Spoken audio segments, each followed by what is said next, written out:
Kehidupan manusia seperti benih tanaman yang memiliki potensi yang sangat besar di masa depan.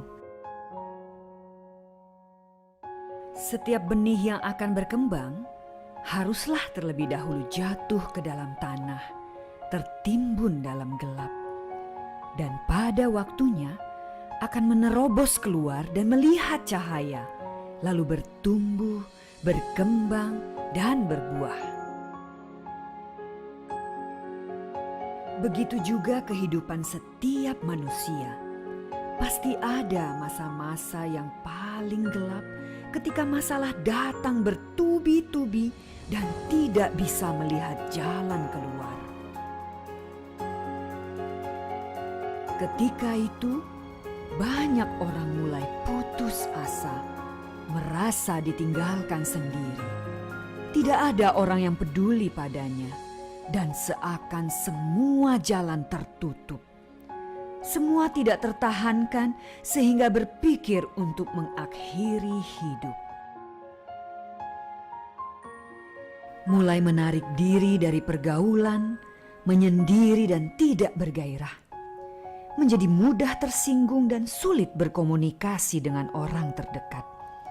Lebih sering bersedih dan menangis sendiri. Membahayakan hidup sendiri. Mengungkapkan atau menulis status seperti bosan hidup, ingin mati saja, atau hidup ini sudah tidak ada artinya. Shalom para pemirsa Voice of Life yang ada di rumah. Saya percaya hari-hari ini kita sedang mengalami sesuatu yang berbeda dari waktu-waktu yang lalu. Dan kita sudah menyaksikan satu tayangan yang mengawali satu pemberitaan firman Tuhan. Dan saya percaya kita semua diberkati oleh tayangan itu. Oleh sebab itu kalau saat sebentar kita juga akan mendengarkan firman Tuhan, pasti kita akan diberkati terlebih lagi. Mari kita tengok kembali ke belakang. Bagaimana hidup kita hari-hari ini. Bukan hanya kita, tapi seluruh dunia sedang mengalami hal yang sama. Contoh saya, Bapak Ibu Saudara, saya tidak biasa dengan masker. Saya tidak biasa setiap saat saya harus cuci tangan dengan memakai sabun, dengan air yang mengalir. Tapi itu harus saya lakukan karena saya mau taat. Dan supaya saya sehat, supaya orang yang ada di rumah saya sehat, orang yang ada di sekitar saya sehat, saya harus rajin melakukan apa yang dianjurkan oleh pemerintah. Dalam tanda kutip seakan-akan sepertinya kemerdekaan kita ini dirampas oleh sebuah sakit penyakit, oleh sebuah pandemi. Tapi mau tidak mau harus kita lakukan. Sebab itu bukan hanya saya, tetangga saya, kenalan saya, bahkan seluruh dunia mengerjakan hal yang sama. Karena apa? Karena supaya kita tetap sehat. Bapak Ibu Saudara, yang namanya merdeka itu pasti kita rindukan.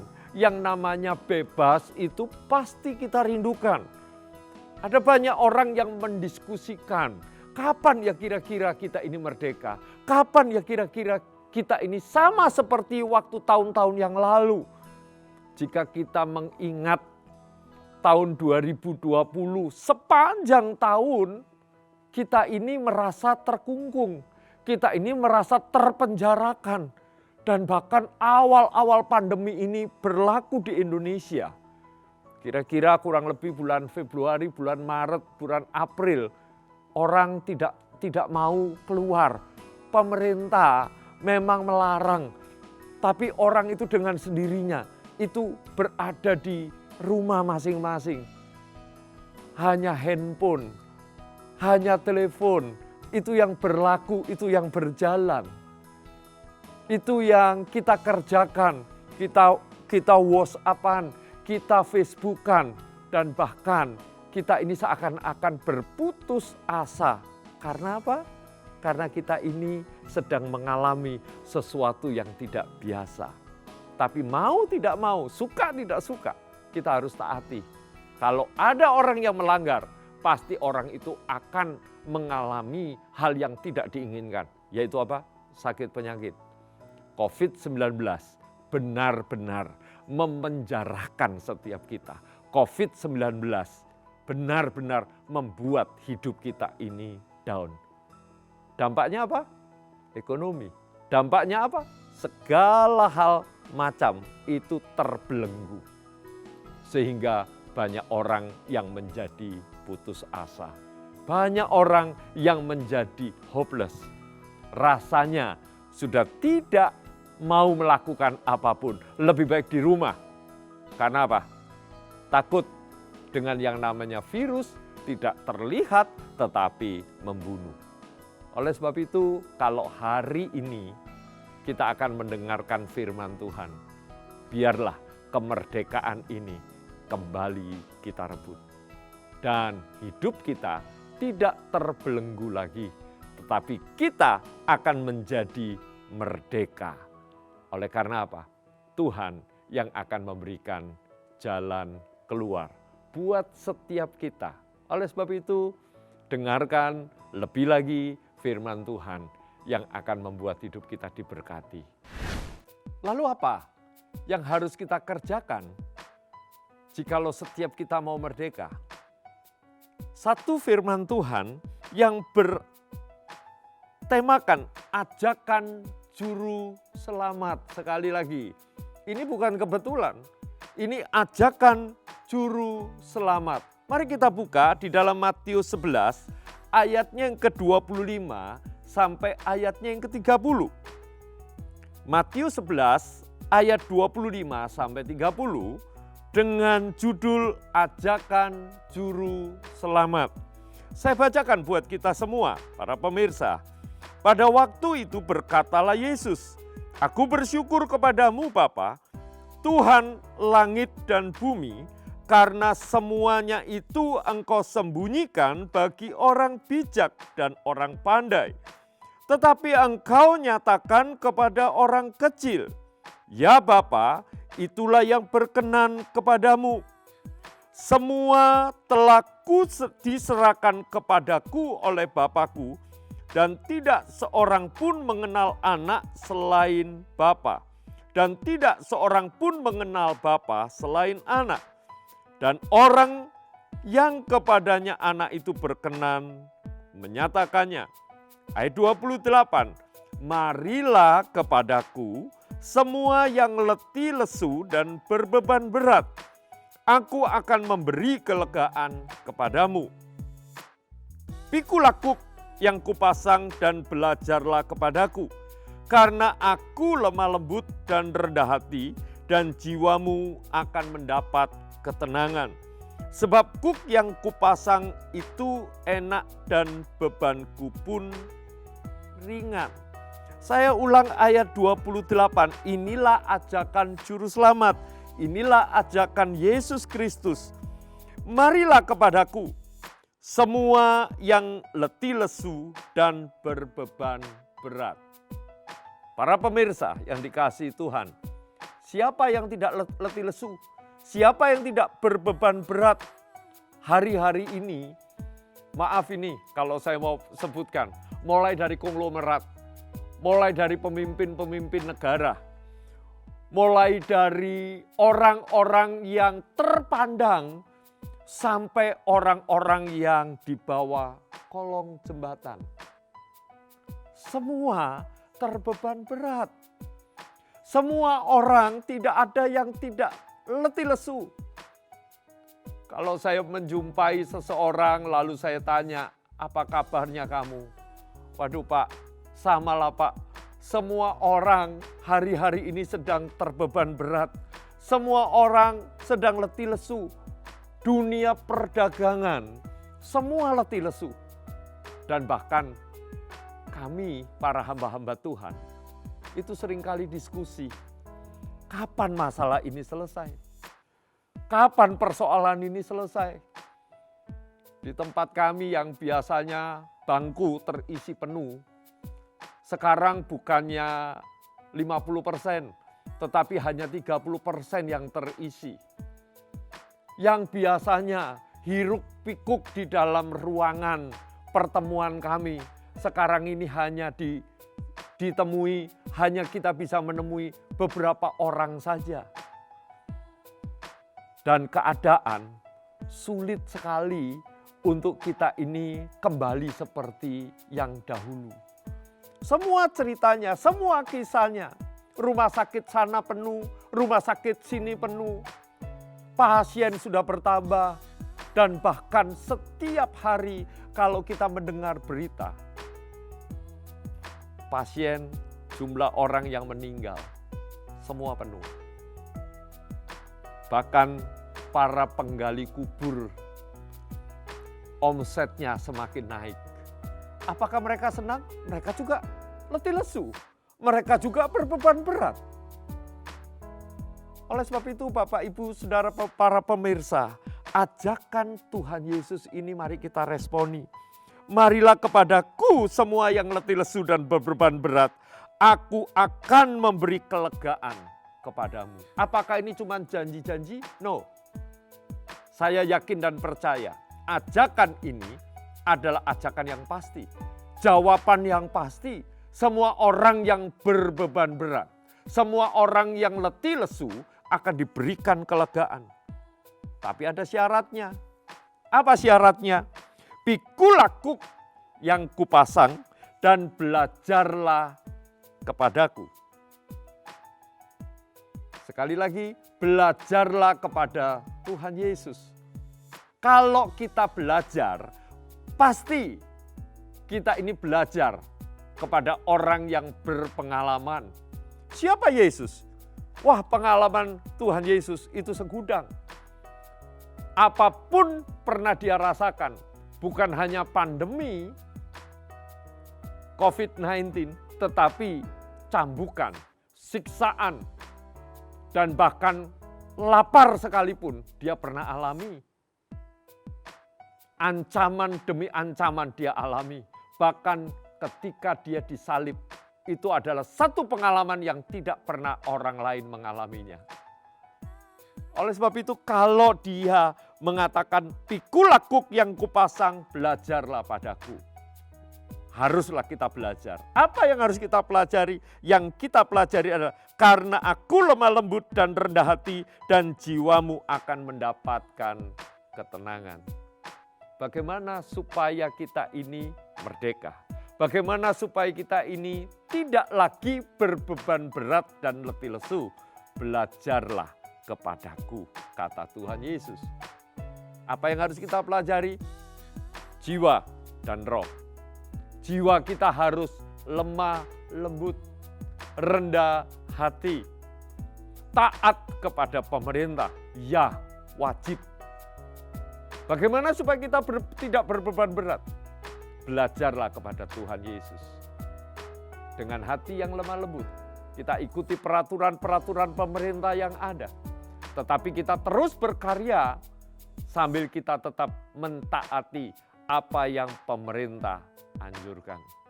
Tuhan Yesus tidak pernah melanggar peraturan pemerintah. Ketika dia disiksa, ketika dia dihakimi dengan tidak adil, dia tetap taat. Dia tetap tidak memberontak, padahal dia tidak bersalah. Memang kita ini harus taat kepada pemerintah. Arahkan hidup kita kepada ketaatan. Maka kita tidak akan pernah melanggar peraturan pemerintah. Kita tetap taat 3M++. Cuci tangan, pakai masker, dan kita tetap menjaga jarak. Plus-plusnya apa? Terus kita menjaga orang-orang yang ada di sekitar kita. Maka kelegaan itu akan Tuhan berikan. Dan Tuhan pasti akan memberikan jalan keluar. Bapak, Ibu, Saudara yang dikasihi Tuhan, pikulah kuk yang kupasang. Tetaplah, jangan kita sampai ngomel, jangan kita sampai mengeluh, jangan sampai kita memberontak kepada aturan-aturan main. Sebab apa? Ketika kita letih lesu, berbeban berat, karena kita ini terbelenggu oleh peraturan-peraturan. Nikmati peraturan yang ada. Tetapi kita tetap berkarya, bekerja. Saya yakin dan percaya semua orang mengalami hal yang sama. Ada orang yang tidak berbeban berat, ada orang yang berbeban berat. Kenapa orang berbeban berat? Karena dia tidak menikmati situasi keadaan yang sekarang ini. Kenapa orang itu berbeban berat? Karena dia terbelenggu oleh masalah-masalah yang dinikmati orang lain juga. Para pemirsa yang dikasihi Tuhan, mari kita nikmati dan sambil kita tetap taat. Lembutkan hati kita, menerima keadaan yang Tuhan memang izinkan terjadi atas hidup kita. Saya yakin dan percaya Tuhan pasti akan memberikan kelegaan buat setiap kita. Mari saya ulang sekali lagi Bapak Ibu Saudara.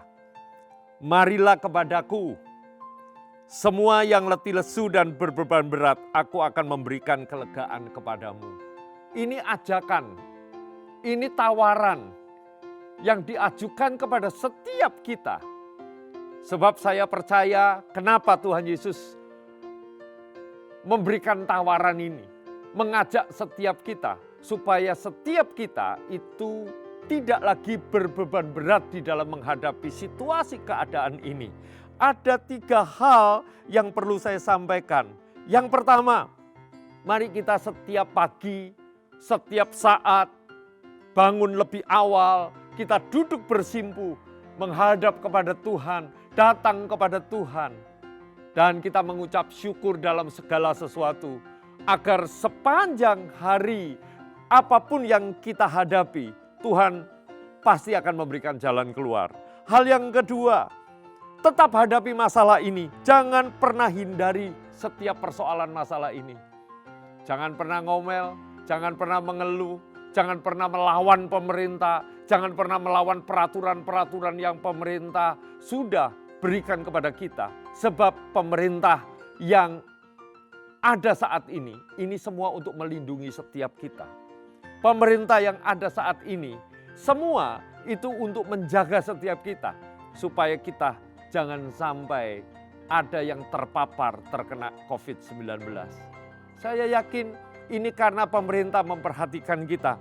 Oleh sebab itu, hadapi setiap persoalan, setiap masalah yang memang Tuhan izinkan. Dengan cara apa? Dengan cara pikulah kuk yang kupasang dan belajarlah kepadaku. Karena aku lemah lembut dan rendah hati dan jiwamu akan mendapatkan kelegaan. Pakai masker, cuci tangan, jaga jarak, dan bahkan jikalau kita mau berbicara kepada seseorang, harus kita menjaga jarak yang memang pemerintah sudah membuat peraturannya. Dan yang ketiga, tetap percaya bahwa Tuhan Yesus pasti memberikan kelegaan dan jalan keluar. Jangan pernah bimbang. Yakobus 1 ayat 6 sampai ayatnya yang ke-8 berkata demikian, hendaklah ia memintanya dalam iman dan sama sekali jangan bimbang, sebab orang yang bimbang sama dengan gelombang laut yang diombang-ambingkan kian kemari oleh angin. Orang yang demikian janganlah mengira bahwa ia akan menerima sesuatu dari Tuhan. Sebab orang yang mendua hati tidak akan tenang dalam hidupnya. Oleh sebab itu, kalau kita percaya kepada Tuhan, jangan pernah bimbang. Tetap yakin, ajakan daripada Tuhan agar setiap kita mau menerima apa yang Dia sudah tawarkan kepada setiap kita. Mari datang kepada Tuhan. Mari datang kepada Yesus sebagai Tuhan yang sudah memberikan ajakan kepada setiap kita. Dan responi ini dengan benar. Pasti Dia akan memberikan kelegaan buat setiap kita. 1 Petrus 4 ayatnya yang ke-7 berkata, kesudahan segala sesuatu sudah dekat. Karena itu kuasailah dirimu dan jadilah tenang supaya kamu dapat berdoa. Ajakan ini free, ajakan ini gratis, ajakan ini benar-benar ditawarkan kepada setiap kita, para pemirsa, para pendengar. Saya yakin dan percaya, ini bukan lip service dari Tuhan, tetapi ini benar-benar firman ini berlaku buat setiap kita yang mendengarnya. Jikalau kita meresponinya, maka Dia pasti akan memberikan kelegaan buat setiap kita. Sekali lagi Bapak Ibu, para pemirsa, kita ini tidak akan pernah mampu menghadapi situasi, keadaan yang sedemikian rupa tanpa pertolongan dari Tuhan. Pererat hubungan kita dengan Tuhan. Semakin intim kita harus dengan Tuhan. Supaya setiap kita mendapatkan kelegaan. Saya mau, kita semua mau hidup di dalam kemerdekaan. Mari kita bersama-sama bergandengan tangan, berdoa agar Indonesia, agar bangsa kita yang kita cintai, hidup di dalam kemerdekaan yang sepenuhnya. Tuhan Yesus memberkati. Jadi pelajaran apa yang hari ini bisa kita dapatkan? Bapak, Ibu, Saudara, kalau hari ini kita sudah mendengarkan firman Tuhan, ingat bahwa pandemi ini bukan hanya pribadi kita, bukan hanya keluarga kita, bukan hanya orang lingkungan kita, tapi seluruh dunia mengalaminya. Dan kalau saya boleh mengambil sebuah kesimpulan bahwa seluruh dunia sedang mengalami yang namanya letih lesu. Seluruh dunia mengalami yang namanya kebebasannya mulai terbelenggu. Semua orang mengalami yang namanya terkekang di dalam hidupnya. Dan bahkan ada negara-negara yang betul-betul memberlakukan lockdown. Artinya tidak boleh ada orang keluar. Semua orang harus di dalam. Hanya petugas itu yang boleh keluyuran. Kita ini masih enak. PSBB. Yang kita ini masih boleh beraktivitas dan segala macam. Kita ini masih bisa jalan ke mal meskipun dibatasi. Jam-jamnya masih dibatasi. Kita ini masih boleh beraktivitas, beribadah dan segala macam. Memang dibatasi. Tetapi masih jauh lebih enak dibandingkan dengan beberapa negara yang ada di muka bumi ini. Kembali lagi, saya ingatkan bahwa kita ini memang kemerdekaan kita dalam tanda kutip 50%, 60% itu terbelenggu. Dan semua orang, banyak orang yang mengatakan kapan ini bebas. Saya mau katakan kita ini hidup bebas. Asal kita taat kepada pemerintah. Hati lemah lembut, jangan mengeraskan hati, jangan memberontak kepada pemerintah, tetap taat kepada pemerintah. Milikilah hati yang lemah lembut seperti Yesus yang memiliki hati yang lemah lembut. Dan Tuhan pasti akan memberikan kelegaan buat setiap kita. Hidup kita, Bapak Ibu Saudara, ditentukan oleh kita sendiri. Kalau kita mau lemah lembut, maka Tuhan akan memberikan kelegaan buat kita. Saya yakin dan percaya program ini akan memberkati kita semua. Mari kita tundukkan kepala dan kita berdoa. Bapa, kami mengucap syukur terima kasih buat ajakan-Mu supaya kami mendapatkan kelegaan. Kami mau memiliki hati yang lemah lembut. Kami mau Tuhan taat kepada Tuhan, taat kepada pemerintah yang ada, taat kepada peraturan yang ada, agar Tuhan memberikan setiap kami hati yang merdeka.